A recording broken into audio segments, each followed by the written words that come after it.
We are opposed around the world by a monolithic and ruthless conspiracy that relies primarily on covert means for expanding its sphere of influence.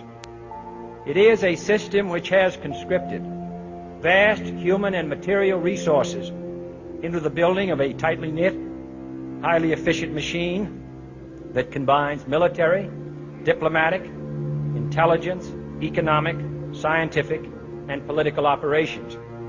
Its preparations are concealed, not published. Its mistakes are buried, not headlined. Its dissenters are silenced, not praised. Americans, mobilize. Stand together, stand tall. Tell the government you're mad as hell. No longer cooperate with the government. Do not accept the national ID card. Do everything in your power to restore freedom and your individuality back to America. Stop being a country run by the institutions for the institutions.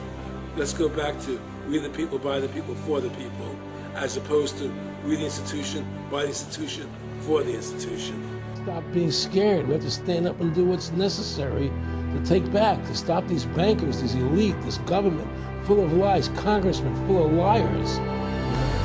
As Iraq veterans against the war, we are resisting an occupation we once risked our lives for. We swore to support and defend the Constitution of the United States of America, but we found out the hard way that the greatest enemies of the Constitution are not to be found in the sands of some far-off land, but rather right here at home. When injustice becomes law, resistance becomes duty. It is time we start meeting oppression with resistance. They cannot stop us. Humanity marches on. The utmost manifestation of love and devotion to America is today, as it always has been, resistance of tyranny. Resist we must, and resist we will. We will not be silent. We will not obey. We will not let our government destroy our humanity. We will not wait another moment in fear to stand up for what we know to be right. It is time we start meeting oppression with resistance. Northwoods, explain that really quick.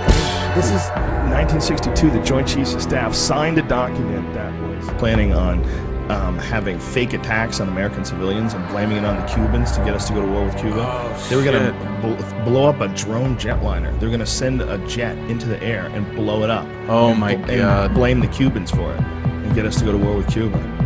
Planning on having fake attacks on American civilians.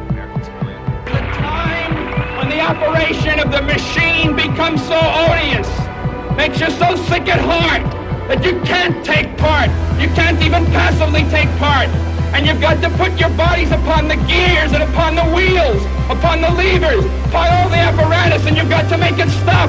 And you've got to indicate to the people who run it, to the people who own it, that unless you're free, the machine will be prevented from working at all. I served with Kilo Company, 3rd Battalion, 8th Marines as an automatic machine gunner. There's a term, once a Marine, always a Marine, but there's also the term, eat the apple, F the core. I don't work for you no more. And I'm a Marine. I took an oath to defend the Constitution. The Constitution! I didn't take an oath to defend these banksters. And I guarantee you, all you devil dogs out there need to rise up and take over this country and defend the Constitution against these punks. Okay, I'm sick of it too, Alex. You know, I'm a Marine, but I'm sick of this. You know, they're using us and they're sucking us dry and they are destroying us.